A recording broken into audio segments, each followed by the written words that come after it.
하나님의 말씀은 창세기 2장 4절부터 9절까지의 말씀입니다. 이것이 천지가 창조될 때에 하늘과 땅의 내력이니 여호와 하나님이 땅과 하늘을 만드시던 날에 여호와 하나님이 땅에 들을 내지 아니하시고 땅을 갈 사람도 없었으므로 그때는 성이 아니었었고 하늘은 세상자가 아니하였으며 안개만 땅에서 올라와 온 지면을 적셨더라. 여호와 하나님이 땅에 두고 사람을 지으시고 생기를 그 코에 불어넣으시니 사람이 생명이 있는 자니라. 여호와 하나님이 동방의 에덴에 동산을 창설하시고 그 지으신 사람을 거기 두시니라. 여호와 하나님이 그 땅에서 보기에 아름답고 먹기에 좋은 나무가 나게 하시니 동산 가운데에는 생명나무와 선악을 알게 하는 나무도 있더라. 아멘. 3일간 잘 지내셨습니까? 오늘 제가 지난주 수요 기도회가 끝나고 난 뒤에 고민을 했습니다. 수요 기도의 말씀을 어떻게 해나갈까 하는 것에 대한 고민이었습니다. 물론 주일 예배처럼 그냥 일관되게 쭉 나갈 수도 있겠지만 그것보다는 좀 쉽게 하는 것이 도움이 되겠다라는 생각을 하게 됐습니다. 그래서 제가 그동안 배우고 믿고 알게 되었던 부분들, 성경적인 부분들이나 또 여러 가지 부분들에 대한 것들을 정리를 해서 여러분께 전해드리면 그게 더 도움이 되지 않을까라는 생각에서 수요기도에는 조금 주일 예배와는 차별을 두어서 차이를 좀 두어가지고 보다 쉽게 또 이해하기 쉽도록 다양한 것들을 함께 나누고자 이렇게 계획을 하게 됐습니다. 그래서 오늘 살펴볼 말씀도 보면 자연세계의 법칙이라고 정했는데요. 사실 뭐 특별히 보지 않아도 우리가 자연세계 속에 살기 때문에 법칙에 맞게 살아가고 있습니다. 굳이 성경을 또 말씀을 배우고 신앙생활을 하는데 자연법칙, 자연세계의 법칙을 배우는 것이 필요할까라는 생각을 할 수도 있겠지만 어떻게 보면 신앙인이라고 해서 영적인 법칙만을 알아서는 안 되는 부분이 분명히 있습니다. 무슨 말이냐면 신앙에 너무 한쪽으로 치우치게 되는 문제가 생길 소지가 많다라는 거죠. 과거 역사적으로 보면 신비주의나 영지주의가 그랬습니다. 신비주의는 뭐냐면 초월적인 것, 신비로운 것, 기이한 것 이런 것만을 추구하는 그런 모습이었거든요. 또 영지주의라고 하면 세상 가운데 일어나는 모든 것들을 영적인 부분으로만 해석하려 했던 그런 것들이 있었습니다. 이런 신비주의나 영지주의는 다 이단으로 정제가 되었습니다. 그러니까 너무 한쪽으로 치우치거나 너무 영적인 것만을 추구하는 것이 결코 신앙생활에 옳은 것은 아니다라는 것이 역사적으로 증명이 되었다라는 거죠.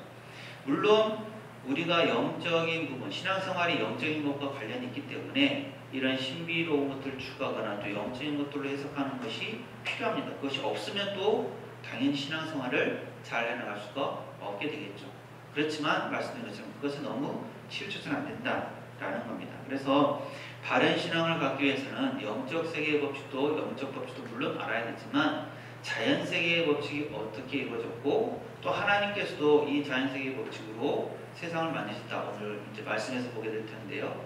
그러한 것들을 보게 되었을 때 우리도 그것들을 기본으로 삼고 기준으로 삼고 우리의 삶을 살아갈 수가 있게 됩니다. 자연세계의 법칙을 무시하고 영적인 법칙만을 추구해서도 안 되고 또 영적인 법칙을 무시하고 자연세계의 법칙만을 추구해서도 안 됩니다. 이 두 가지가 균형 있게 이루어져야 된다라는 거죠. 세상에는 여러 법칙들이 존재합니다. 우리가 중고등학교 과정들을 쭉 거쳐오면서 또 그 이후에 과정들 가운데 가지게 되고 또 배우게 되고 알게 되는 그런 법칙들이 많이 있습니다. 특히나 수학이나 과학, 공식에 가까운 그런 법칙들도 많이 있습니다. 우리가 잘 아는 것처럼 관성의 법칙, 작용 반작용 법칙, 질량 보존의 법칙, 만율력의 법칙, 집합의 연산 법칙, 열역학 법칙 등이 있습니다. 물론 더 이제 세부적으로 들어가면 훨씬 더 이해하기 어려운 전문적인 법칙들도 존재합니다. 그리고 이렇게 수학이나 과학 공식처럼 따르는 그런 법칙만이 아니라 생활 속에서 살아가면서 자연스럽게 만들어진 법칙들도 있습니다. 경찰 조직에서 흔히 사용하는 법칙이라는 것이 있는데요. 미란다 법칙이라는 게 있습니다. 혹시 아십니까? 제가 설명을 드리면 잘 아실 거예요. 드라마나 영화에서 많이 나오는 내용인데요. 이런 겁니다. 당신은 묵비권을 행사할 수 있고 변호사를 선임할 수 있으며 불리한 진술은 거부할 수 있습니다. 어떨 때 얘기합니까? 경찰이 어떤 사람을 체포하거나 할 때 이 얘기를 고지를 알려주는 거죠. 이것을 안 하게 되면 경찰 업무에 문제가 생기게 되는 겁니다. 가장 기본적으로 그 사람의 권리를 알려주어서 그 사람이 지금 체포 과정이 있지만 지킬 것은 지켜야 된다. 인권은 존중해 준다라는 차원에서 고지를 해주는 게 바로 미란다 법칙이라는 것입니다. 사회학에서는 파레토의 법칙이 많이 언급이 됩니다. 파레토의 법칙을 하면 좀 어려울 수 있는데요. 다른 말로 표현하면 20대 80의 법칙이라는 것입니다. 이탈리아의 사회학자인 파레토가 우연히 개미들을 관찰하다가 발견한 법칙입니다. 개미들을 관찰을 해보다 보니까 열심히 일하는 개미가 한 20% 정도가 되고 나머지 80%는 그냥 잘 열심히 일하지 않더라라는 겁니다. 그래서 궁금증이 생겼어요. 그러면 이 20% 열심히 일하는 개미들을 따로 관리해보면 어떨까라고 해서 그 20%의 개미를 따로 분류를 해보았습니다. 그랬더니 처음에는 모두가 다 열심히 일하는 것처럼 보이다가 점점 시간이 지나니까 그 중에서도 20%는 열심히 일하지만 또 나머지 80%는 열심히 일하지 않더라라는 겁니다. 그런데 더 이상한 것은 남아있는 잘 일하지 않던 80%의 개미의 무리 중에서도 시간이 지나니까 그 중에서 20%는 열심히 일하고 나머지 80%는 또 일하지 않더라라는 겁니다. 그래서 생겨난 것이 20대 80의 법칙이라는 거죠.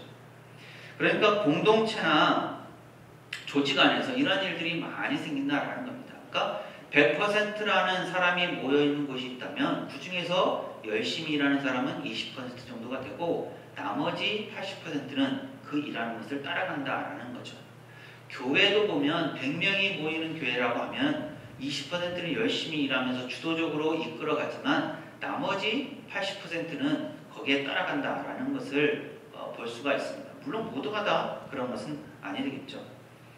또 일이 잘 안 될 때 꼬이고 또 꼬인다라는 차원의 법칙이 얘기된 것이 있는데 그래서 머피의 법칙이라는 겁니다. 들어보셨죠? 머피의 법칙.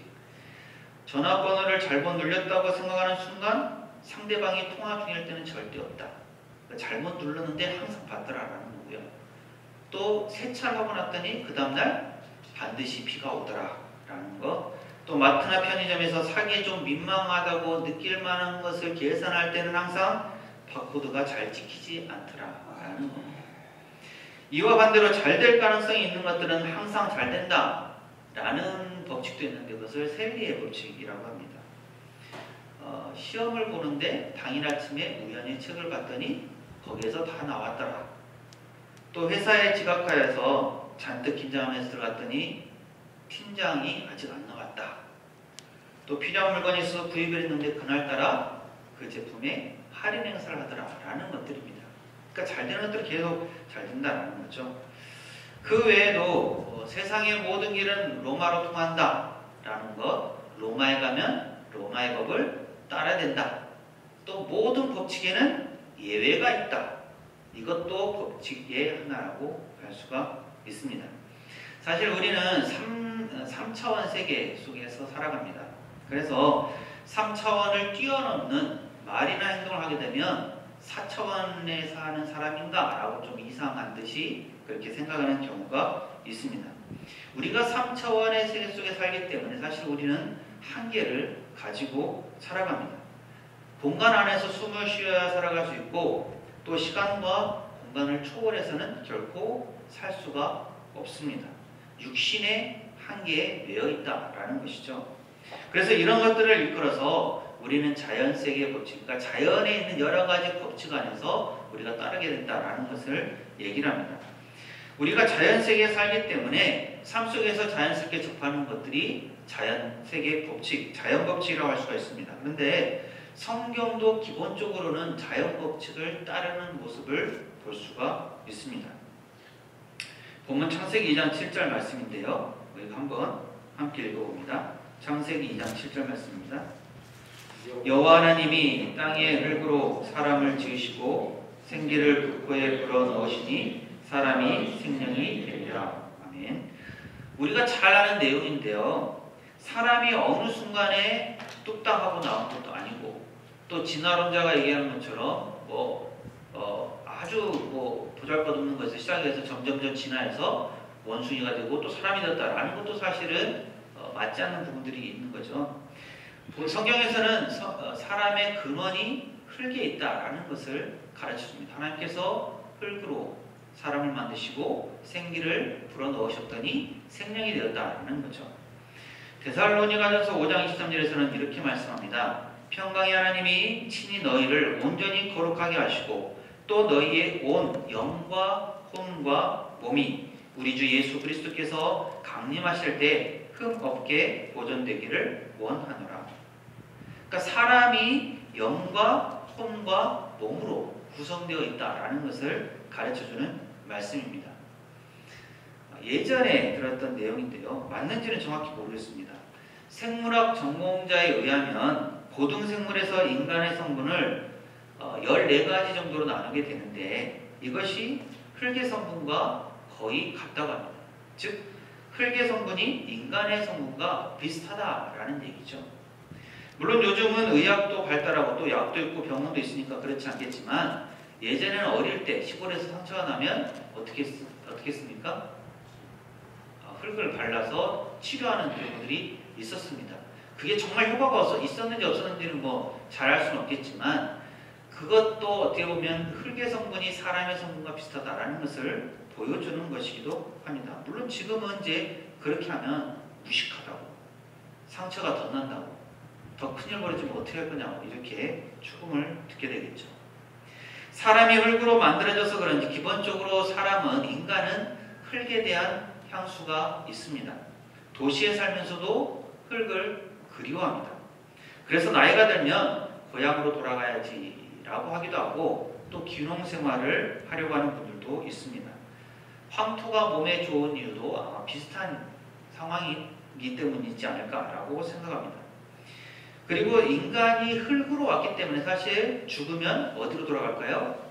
흙으로 돌아가게 된다고 성경은 말씀합니다. 흙으로 돌아가는 것도 사실 귀한 복이죠. 무슨 말이냐면 만약 인간이 흙으로 돌아가지 않는다면 지금까지 지구상을 거쳐간 인구가 1000억이 넘는다고 합니다. 그러면 그 1000억이 넘는 인구가 그대로 있다면 흙으로 돌아가지 않으면 어떻게 되겠습니까? 당연히 온 세상에 발 디딜 곳이 없게 되겠죠. 걸을 때마다 발밑을 확인하면서 걸어야 될지 또 모르는 그런 상황이다라는 겁니다. 동식물은 어떻습니까? 동물과 식물도 비교해보면 흙의 성분과 비슷하다고 합니다. 그렇다면 인간과 동물의 차이는 무엇입니까? 오늘 말씀에 있는 것처럼 사람은 흙에 생기가 들어가면서 만들어졌고 영과 혼과 몸으로 되어 있다고 성경은 말씀합니다. 그런데 동물은 어떻게 얘기하냐면 흙과 혼으로만 되어 있다라고 그렇게 성경은 얘기합니다. 창세기 2장 19절 보면 여호와 하나님이 흙으로 각종 들짐승과 공중의 각종 새를 지으시고 아담이 무엇이라고 부르나 보시려고 그것들을 그에게로 이끌어 가시니라고 말씀합니다. 하나님께서 흙으로 각종 들짐승과 새를 지으셨다라는 거죠. 그리고 전도서 3장 21절을 보면 인생들의 혼은 위로 올라가고 짐승의 혼은 아래 곧 땅으로 내려가는 줄을 누가 알랴라고 말씀합니다. 즉 사람을 몸과 혼과 영으로 세 부분으로 구성되어 있다라고 얘기를 한다면 동물들은 몸과 혼으로만 구성되어 있다라고 얘기를 한다라는 겁니다. 만약 동물들도 영이 있다면 어떻게 될까요? 우리 교회도 뒤에 2층에 유아실이 있지만 식당 겸해서 하지만요. 아마도 교회에 유아실, 영아실이 있는 것처럼 개나 고양이를 위한 그런 동물실도 만들어가지고 예배를 같이 드려야 할지도 모르는 상황이 벌어집니다. 즉 사람은 영이 있는 존재이기 때문에 하나님께 예배를 하지만 동물들은 영이 없기 때문에 하나님께 예배하지 않는다라는 것이죠. 우리의 육체는 흙으로 만들어졌기 때문에 자연 법칙에 지배를 받는 것이 당연합니다. 우리 옆에 분을 바라보면서 한번 인사 한번 할까요? 하나님이 아주 잘 만드셨군요.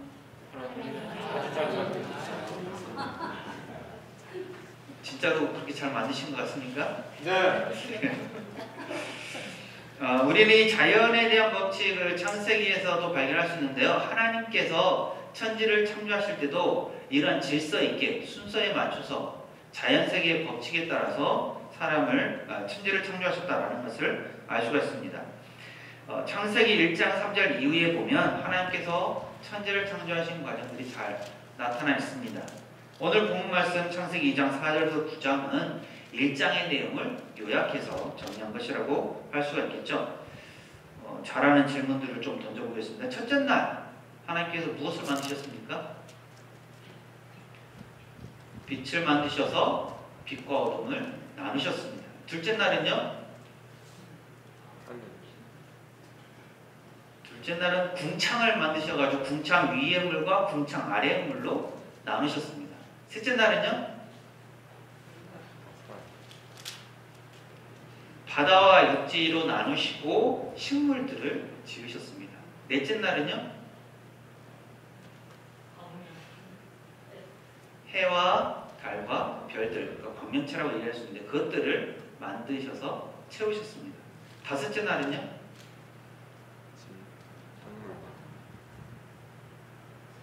각종 새들과 물고기를 만드셨죠. 여섯째 날은요?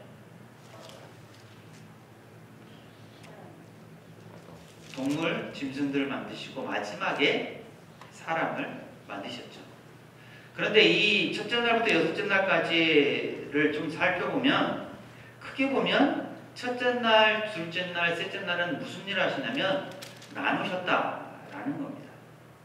빛과 어둠을 나누시고 궁창 위의 물과 궁창 아래 물을 나누시고 그 다음에 바다와 땅을 나누셨다라는 거죠. 배경을 만드셨다라는 것을 알 수가 있습니다. 전자기기로 본다면 하드웨어를 구축했다라고 볼 수가 있는 거죠. 그 다음에 넷째 날, 다섯째 날, 여섯째 날은 무엇을 하시냐면 이 첫째 날, 둘째 날, 셋째 날 나누셨던 것들에 채우는 일을 하셨습니다. 그래서 넷째 날은 하늘의 광명체들로 채우셨고요. 다섯째 날은 새와 물고기를 바다와 하늘을 채우셨습니다. 땅을. 여섯째 날은 동물들 또 사람들을 만들어가지고 땅을 채우셨다라는 거죠. 배경에 맞는 소품들을 만드셨다라는 겁니다. 전자기기로 한다면 소프트웨어가 되겠죠. 그래서 하나님은 아무렇게나 말씀으로만 오직 이렇게 창조하신 것이 아니라 하나씩 체계적으로 처음에는 배경을 만드시고 나누시고 그 다음에는 그것들에게 맞게 채우심을 통해서 이 천지 창조를 완성하셨다라는 겁니다. 그래서 하나님은 나누고 또 채우는 과정 가운데서 자연세계 안에 질서 있게 순서 있게 이 일들을 감당하셨다라는 것을 우리가 볼 수가 있습니다. 여기에 조금 더해서 궁창 윗물과 궁창 아랫물에서 또 중요한 사실이 드러나는데요. 둘째 날 하나님께서는 궁창을 만드시고 궁창 위의 물과 궁창 아래의 물로 나누셨습니다. 그런데 노아의 홍수 때 이 물들이 다 쏟아져 내렸고 또 아랫샘이 터져서 그 물들이 다 나왔다라고 성경은 표현하고 있습니다. 그로 말미암아서 노아의 가족을 제외한 모두가 다 땅에 있는 모든 육축이든지 사람이든지 짐승이든지 모두가 다 죽고 말았죠. 그런데 이것이 인간의 수명과 관계가 있다라는 얘기죠. 창세기를 보면 노아의 홍수 이전의 인간 수명이 600, 700년이 되었습니다. 우리가 잘 아는 무드셀라는 몇 년까지 살았습니까? 969세까지 살았습니다. 그런데 노아의 홍수 이후에는 어떻게 되었을까요? 천천히 100세 때로 줄어든 것을 우리가 볼 수 있습니다. 노아는 950세, 그 아들은 600세, 그 다음에 그 이후에 400세, 300세 이렇게 살았고요. 아브라함의 아버지인 데라는 205세, 그리고 아브라함은 175세를 살았습니다. 왜 이렇게 되었을까요? 물론 하나님께서 창세기 6장에서 인간의 수명을 120세로 단축한다라고 말씀하셨습니다. 그 말씀에 따라서 이렇게 되어진 것도 맞습니다. 그런데 그것과 더불어서 참고할 만한 것이 바로 궁창 위에 물이다라는 거죠. 노아의 홍수 이전, 즉 궁창 위에 물이 있을 때는 인간의 수명이 길었습니다. 그런데 노아의 홍수가 있고 난 다음에 궁창 위에 물이 다 쏟아지고 난 다음에는 인간의 수명이 짧아지게 되었다라는 거죠. 요즘에도 뭐 자외선이나 적외선, 뭐 오존층 파괴 이런 것들, 자연세계 오염이나 환경 파괴에 대한 것들이 많은 얘기들이 있는데, 아마도 궁창 위에 물이 쏟아짐으로 인해서 사람들에게 직접적인 해가 되는 그런 일들이 있었고 위험에 노출이 되었고, 그로 말미암아서 수명이 자연스럽게 천천히 급작스럽지는 않지만 천천히 줄어든 것은 아닌가라는 추정을 하게 된다라는 것입니다. 학교에서는 이렇게 자연법칙을 배우고 자연법칙이 교과서의 주된 내용입니다. 우리가 잘 아는 것처럼 우리나라에는 사계절이 있습니다. 봄, 여름, 가을, 겨울이 순환된다라는 거죠. 봄에는 개나리가 피고, 여름에는 포도열매가 맺히고, 가을에는 온갖 과실이 맺어지고, 겨울에는 눈이 옵니다. 물론 요즘에는 하우스 농사가 발달되어서 사시사철 과일을 먹을 수 있게 되었지만, 사람은 기본적으로 이러한 계절의 순환 속에서 산수를 마시면서 살아가게 된다라는 거죠. 또 가장 기본적인 수학 공식이라고 할 수 있는 것은 1 더하기 1은 2다라는 것이죠. 하나님께서도 천지를 창조하실 때 이렇게 자연법칙 안에서 질서 있게 순서에 따라서 천지를 만드셨습니다. 먼저 나누는 배경을 만드시고 그 다음에 채우시는 일을 하셨다라는 거죠. 저는 이런 질문을 사실 잘 몰랐을 때 이런 질문을 던졌어요. 왜 하나님께서는 사람이 제일 중요한데 사람을 제일 먼저 만들지 않으셨을까? 그런데 사람을 제일 먼저 만들었으면 어떻게 됐을까요? 있을 것도 없고, 산소도 부족했을 것은 당연하고, 먹을 것도 없고, 얼마 못 가서 죽든지 뭐 어떻게 되든지 했을 겁니다. 즉 하나님은 있을 것들, 사람이 거하실 처소, 공간을 다 만드시고 난 다음에 사람을 만드셔서 그곳에서 살 수 있게 하셨다라는 거죠. 그러니까 자연법칙을 자연스럽게 사람이 받아들일 수 있게 하셨다라는 겁니다. 우리는 육체를 가지고 있기 때문에 자연법칙의 지배를 받습니다. 자연법칙의 지배를 안 받는 사람은 없죠. 고층 옥상에서 떨어지면 다치거나 죽는 것이 마땅합니다. 물론 실수로 사는 사람도 있기도 합니다. 또 3일을 물을 안 마시면 죽게 되고 3분을 숨을 안 쉬면 죽게 됩니다. 간혹 버티고 사는 사람도 있기는 하죠. 우리 옆 사람과 다시 한번 인사할까요? 자연법칙을 잘 지킵시다. 자연법칙을 잘 지킵시다. 네, 자연세계 법칙 이렇게 장황하게 말씀을 드렸는데요. 자연세계의 질서, 자연세계의 법칙은 이렇게 일정하게 틀 안에서 움직여집니다. 앞에서도 살펴봤듯이 동물은 육체의 지배를 받고 그 안에서 움직이는 거죠. 하지만 동물과 달리 인간은 육체와 함께 혼과 영으로 이루어졌기 때문에 우리의 육체가 자연법칙의 지배를 받는 반면에 우리는 영은 영적 법칙의 지배를 받기도 합니다. 그렇기 때문에 우리가 영적 법칙을 알아야 되는데 그것은 다음 주에 살펴보도록 하겠고요. 그런데 이렇게 인간이 육체를 가지고 자연세계의 질서, 자연세계의 법칙에 따라서 살아야 한다라는 것은 우리에게 중요한 교훈을 줍니다. 그것은 우리에게 한계가 있다라는 사실입니다. 그러므로 과신하거나 교만하지 말아야 합니다. 아무리 똑똑하고 아무리 잘나도 숨을 안 쉬면 아무 소용이 없습니다. 이 세상의 삶은 더 이상 존재하지 않는다라는 거죠. 그래서 죽은 사자보다 산 돼지가 낫다라는 그런 말도 있습니다. 하나님께서 우리에게 육체를 주신 것은 하나님께서 우리에게 정해주신 한계입니다. 그러므로 하나님 앞에 우리는 겸손할 수밖에 없습니다. 무슨 말이냐면 우리가 육체를 가지고 있을 때, 우리가 호흡을 할 수 있을 때 아름다움, 이 세상에서 최선의 삶을 살아야 된다라는 것입니다. 법칙이 무엇입니까? 규칙적으로 반복되어 확인되어지는 어떤 원리라고 할 수 있습니다. 앞에 살펴봤듯이 성경에도 이러한 자연법칙의 원리가 담겨 있습니다. 하지만 성경의 많은 내용들은 사실 단순히 자연법칙만으로는 이해하기 어려운, 아니 오히려 자연법칙을 뛰어넘는 다양한 원리, 법칙들을 담고 있습니다. 이것을 가리켜서 신앙의 원리, 신앙의 법칙, 영적 법칙이라고 할 수가 있습니다. 성경에 있는 법칙, 영적 법칙, 신앙의 법칙에는 어떤 것들이 있을까요? 우리가 가장 기본적으로 알 수 있는 것, 예수님을 믿으면 구원받는다. 우리가 회개하면 용서함을 받을 수 있다. 또 믿음으로 기도하면 응답받는다 라는 것들이 되겠죠. 이 내용들이 자연법칙에 맞는 것일까요? 전혀 맞지 않습니다. 이해하기도 쉽지 않습니다. 예수님 믿는 것과 나의 구원이 어떤 관련이 있을까? 세상 사람들은 이해가 잘 안 됩니다. 그렇기 때문에 여기에 하나님의 영적 법칙, 신앙의 법칙이 있다라는 거죠. 여호수아 1장 8절 말씀은 이 율법책을 내 입에서 떠나지 말게 하며 주야로 것을 묵상하여 그 안에 기록된 대로 다 지켜 행하라. 그리하면 네 길이 평탄하게 될 것이며 네가 형통하리라고 말씀합니다. 하나님의 말씀을 잘 지키면 형통하게 된다라는 거죠. 이것이 자연법칙에 맞을까요?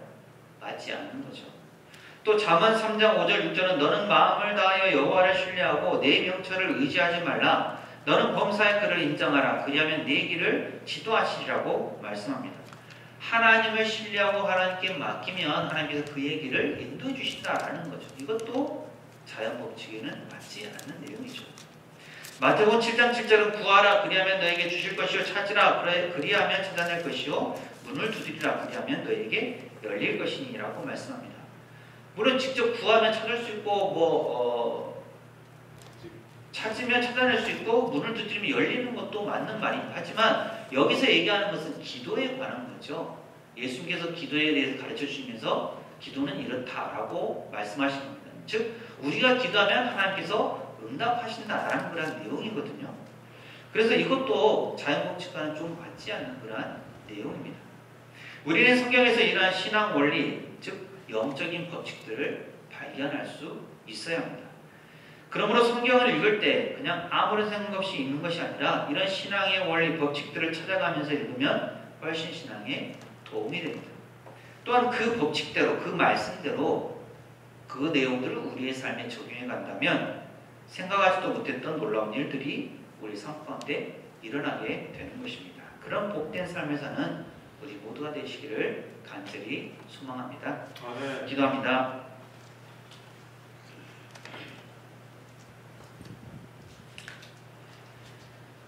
살아계신 하나님, 저희가 신앙생활을 하면서 이 세상을 살아갈 때 자연세계 법칙의 지배를 받습니다.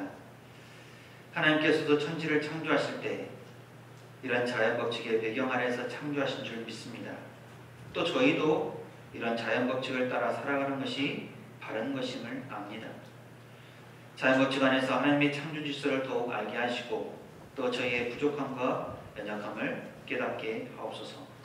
그래서 하나님의 은혜 아래 더욱 겸손하게 하시고 하나님의 뜻을 더욱 구하는 믿음의 사람들이 되게 하옵소서. 예수님 이름으로 기도합니다. 아멘. 이 시간에는 우리가 함께 기도할 기도 제목들을 놓고 기도하도록 하겠습니다.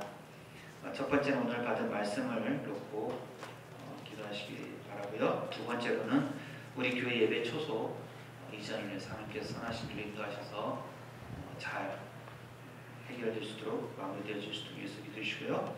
세 번째로는 이제 폭우가 많이 내렸는데요. 물론 우리 교인들은 그렇게 크게 피해를 당하지 않지만 우리나라의 많은 분들이 여러분이 또 아시는 분들도 피해를 많이 당한 줄 압니다. 그래서 폭우로 인해서 어려움을 당한 우리 교우들이 있으면 교회에서 또 이웃이라면 이웃을 위해서 하나님께 이 기도 제목들 가지고 기도하고 제가 마음에 기도합니다. 살아계신 하나님, 이 시간 저희가 주님을 의지합니다. 저희를 사랑하시고 저희를 붙드시고 인도하셔서 하나님의 뜻 안에 머물게 하시고 이 세상을 살아갈 때 저희가 저희 뜻대로 살아가지 않고 하나님이 주신 그 말씀을 가지고 하나님의 계획과 뜻 안에서 살아갈 수 있도록 인도하심을 감사합니다. 저희가 이 세계를 살아가는 데 있어서 다른 세계의 법칙을 따라 살 수 없음을 주 앞에 고백합니다. 아버지 하나님, 이것이 정말 주 앞에서 저희 연약함이지만 또 저희가 겸손하게 주 앞에 나아가야 할 것이며 겸손하게도 또 주님을 의뢰해야 할 것임을 저희가 믿습니다. 아버지 하나님, 하나님의 높으신 뜻 안에서 저희가 더욱더 겸손하게 하시고 하나님께서 저에게 한계를 지어주신 것을 기억하고 하나님의 뜻을 구하면서 하루하루를 살아가는 믿음의 사람 될 수 있도록 역사하여 주옵소서. 아버지 하나님, 또한 저희 교회가 예배초소 이전을 놓고 기도하는 가운데 있습니다. 하나님, 주께서 선하신 일로 인도하여 주옵소서. 하나님께서 예배하시고 그 가운데 하나님의 영혼이 충만하게 도와주시고 또 이전을 준비하는 모든 과정 가운데 인도하셔서 아무런 부족함 없이 하나님의 선하신 뜻 안에서 하나씩 하나씩 차근차근 이전을 잘 이나갈 수 있도록 주께 붙들어주시고 인도하여 주옵소서. 그래서 저희가 새 곳에서 정말 아름다운 곳에서 하나님의 영광을 하나님께 예배하며 하나님의 영광을 하나님 나라를 확장해 나가는 저희 모든 삶이 될 수 있도록 주께 붙들어 주옵소서.